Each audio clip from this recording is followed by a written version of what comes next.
Bagi masyarakat Kasepuhan Ciptagelar, merawat alam adalah merawat kehidupan. Hal ini menjadi pranata yang dipegang teguh secara turun-temurun. Bercocok tanam padi menjadi warisan pengetahuan Kasepuhan Ciptagelar dari generasi ke generasi. Namun demikian, ketika pranata tradisi mengikat kuat tak membuat mereka gagap teknologi. Mereka sangat paham kapan tradisi dijalankan dan kapan teknologi digunakan sebagai sumber kehidupan. Justru ketika memanfaatkan teknologi membuat mereka semakin menghayati kearifan sebagai modal keberlanjutan kehidupan.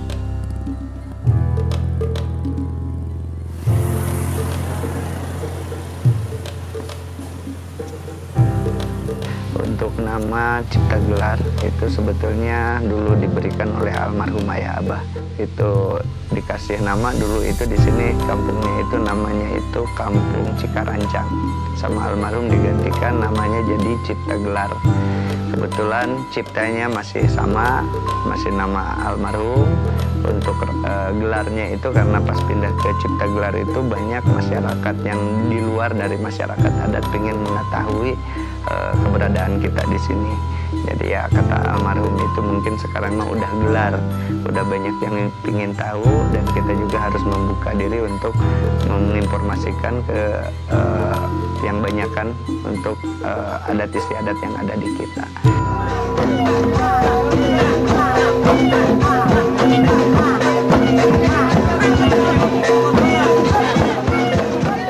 Dari mulai tahun 88 almarhum memasukkan listrik bikin mikrohidro.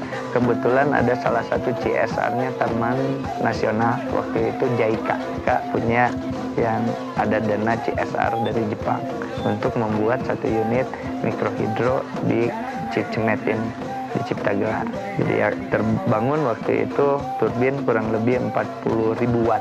Jadi JICA sama Jepang itu ngasih anggarannya, beli semen, beli turbinnya, beli kabelnya, kita yang pasangnya bareng-bareng.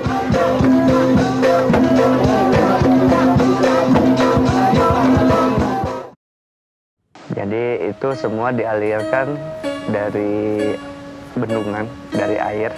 Kita bendung bareng-bareng, terus kita salurkan, muterin kincir, ya kincir yang mendapatkan listrik kita bagikan ke warga.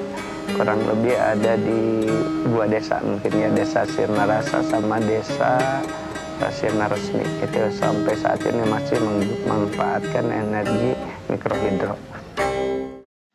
Kangge khusus ke warga Abah anu di mana wae ayana Abah titip sakali deui ulah rek lanca-linci luncat mulang udar tina gadangan aturan sepuh aturan sara aturan negara supados aya tengalieun turunan urang anu masih keneh tak acan dewasa.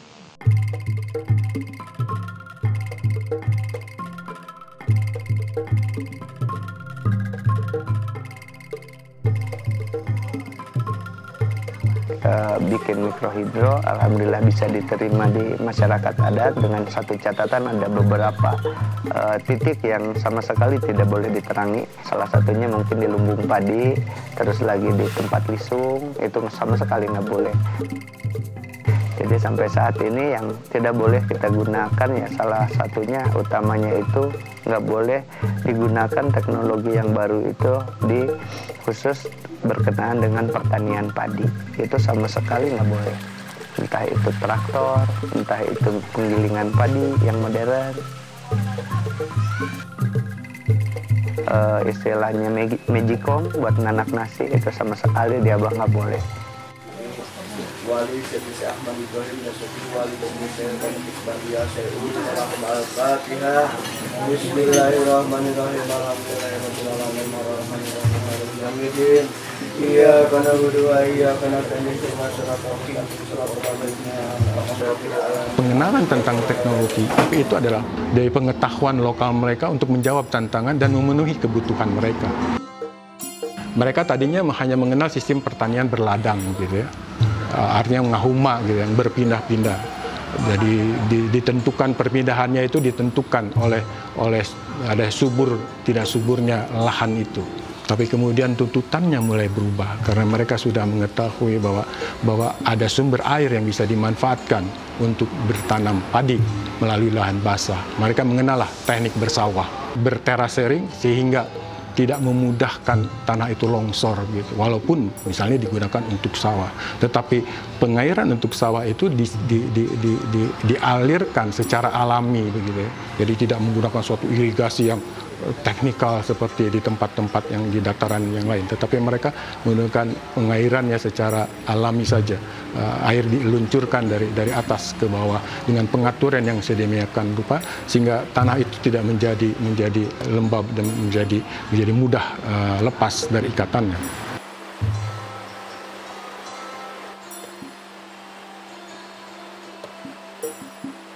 Kemudian Abah Encup atau Abah Anom menemukan pembangkit listrik mikrohidro gitu.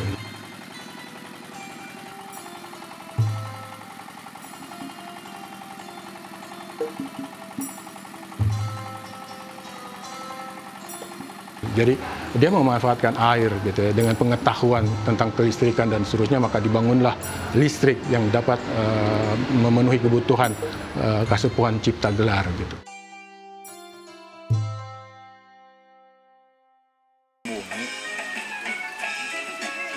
Dia tak undak-undak, napan dicengkuk mau bawa undak, ngampar gitu bang. Kan terbumi itu natu no di saungan di permanen. Ayeuna mah bener-bener di pariwisata. Abah Ugis yang sekarang mengembangkan teknologi informasi. Mereka membuat radio lingkungan, kemudian membuat televisi lingkungan, dan itu nampaknya amat bermanfaat dalam mencerahkan gitu tatali paranti karuhun melalui misalnya tuturan-tuturan yang disiarkan melalui radio ini. Jadi dalam pengertian ini mereka bisa menyesuaikan terhadap perkembangan zamannya ya. Itu mengalir saja secara alami.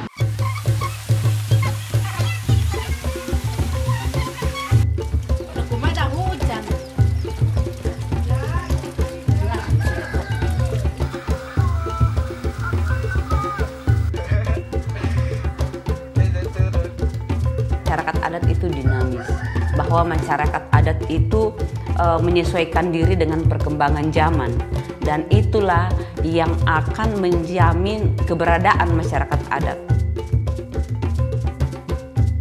Yang terjadi di Cipta Gelar sekarang ini kan banyak yang mereka rakit sendiri ya, dan itu pasti ditentukan oleh kemampuan beli terhadap teknologi yang ingin dipakai. Itu yang menurut saya penting terjadi, dan tentu saja lagi-lagi ada anak-anak muda yang tertarik.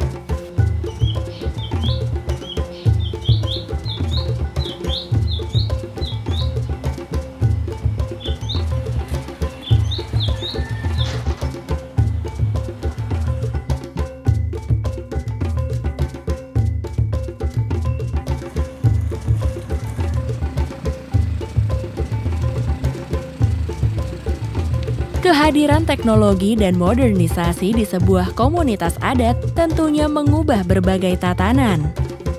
Ada yang dampaknya positif, tapi efek negatif juga tak terhindarkan. Mudahnya akses informasi membuat nilai-nilai adat tak lagi menarik di mata generasi muda.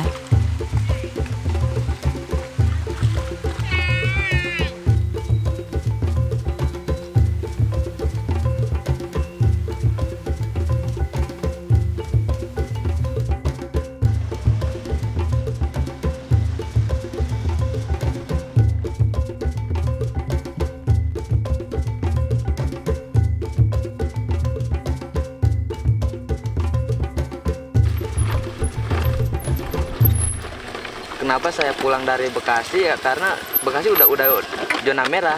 Jadi mungkin orang tua khawatir gitu.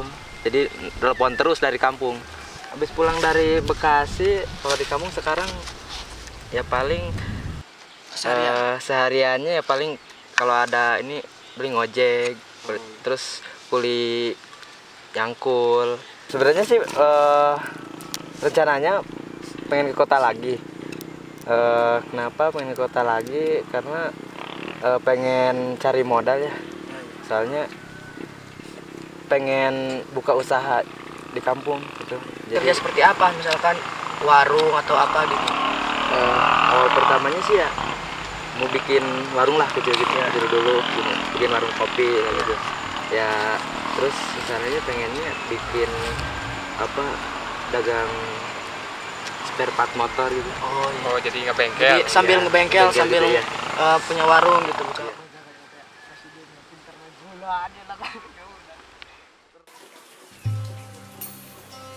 Keterbukaan informasi membuat mereka ingin menjadi bagian dari komunitas global. Tapi di sisi lain, ada kecenderungan mereka meninggalkan nilai-nilai adat yang telah menjadi identitas mereka sebelumnya. Dorongan pergi ke kota dan ingin merantau ke kota, meninggalkan profesi sebagai petani adalah salah satu dampak yang paling terasa, menyisakan kekhawatiran akan hilangnya nilai-nilai tradisi. Jadi memang betul untuk modernisasi itu sangat pengaruh besar untuk anak-anak muda, apalagi sekarang ya ibaratnya internet atau handphone sudah pada pegang, pada punya ibaratnya. Jadi segala informasi dan mereka berhubungan itu lewat media sosial. Jadi jaringannya memang sangat kuat gitu. Untuk saat ini berpikirannya memang ke sana ya.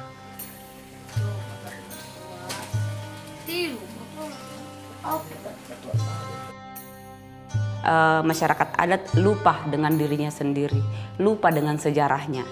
Nah, lupa dengan pengetahuannya dan kemudian menjadi kehilangan kebanggaan.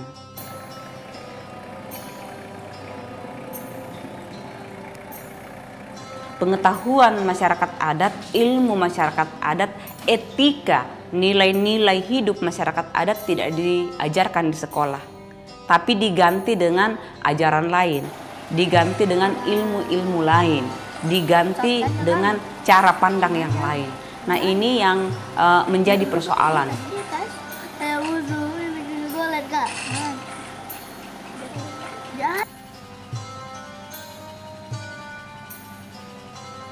Disinilah pendidikan berperan penting.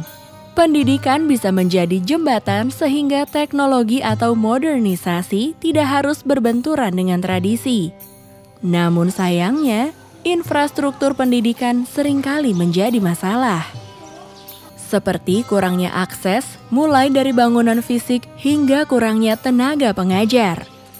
Selain itu, juga perlu kurikulum khusus yang mampu mengakomodir dinamika dan kebutuhan khusus siswa-siswi masyarakat adat.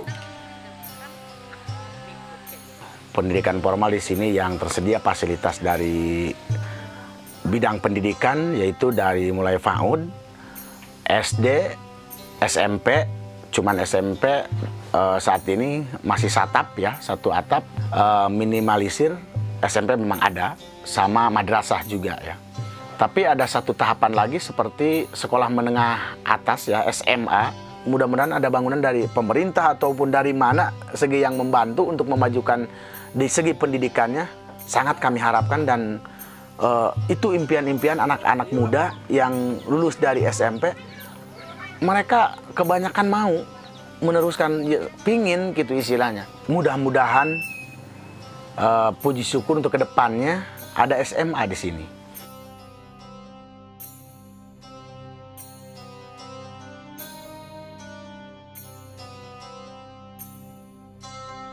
Di Kasepuhan Cipta Gelar mereka punya sekolah adat. Jadi sekolah adat untuk kemudian merespon, mencoba mengatasi masalah yang muncul atau kelemahan-kelemahan yang tidak ada di sekolah umum. Jadi melengkapi, tidak menggantikan tapi melengkapi, memastikan bahwa generasi berikutnya itu fondasi utamanya itu adalah nilai-nilai masyarakat adat. pengetahuan pertamanya itu adalah tentang dirinya sendiri. Setelah kuat fondasi tentang dirinya sendiri, barulah kemudian akan semakin mudah untuk mempelajari ilmu-ilmu yang lain.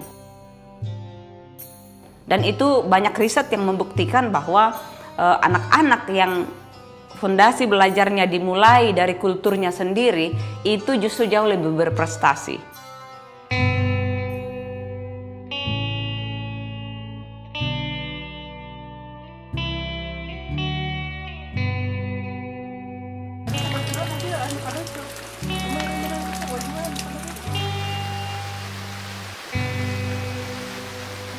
Sekolah adat itu tidak ada ujiannya, karena ujiannya adalah hidup itu sendiri.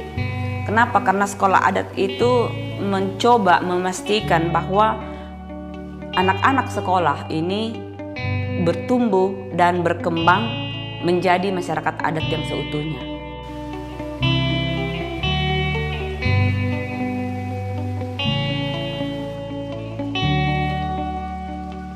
Dua masyarakat adat, Sinar Resmi dan Cipta Gelar ini bisa lebih eksis lagi gitu ya dalam upaya-upaya melestarikan gitu, dan salah satunya yang sedang kami rintis melalui Direktorat KMA yaitu layanan pendidikan masyarakat adat melalui sekolah adat. Nah, di sini Sinar Resmi dan Cipta Gelar ini saya melihat sudah banyak kemajuan gitu ya. Ada yang anak didik SD, SMP itu sudah mendapatkan pengenalan kearifan-kearifan lokal mengenai teknologi bercocok tanam.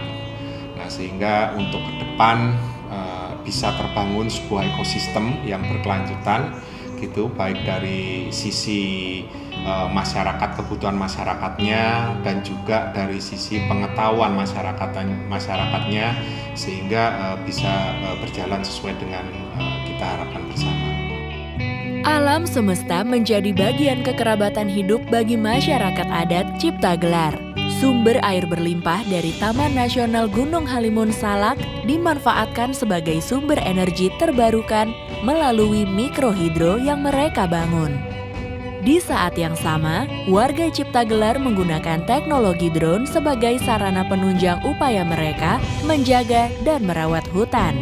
Ini seperti siklus keselarasan dalam kearifan untuk menjaga kehidupan. Ibaratnya kebo mulih pakandangan. Jadi suatu saat pasti mereka kembali. Meskipun mereka jauh-jauh pergi, kemana pergi. Selagi itu darah mengalir, aliran darah adat, mereka pasti kembali.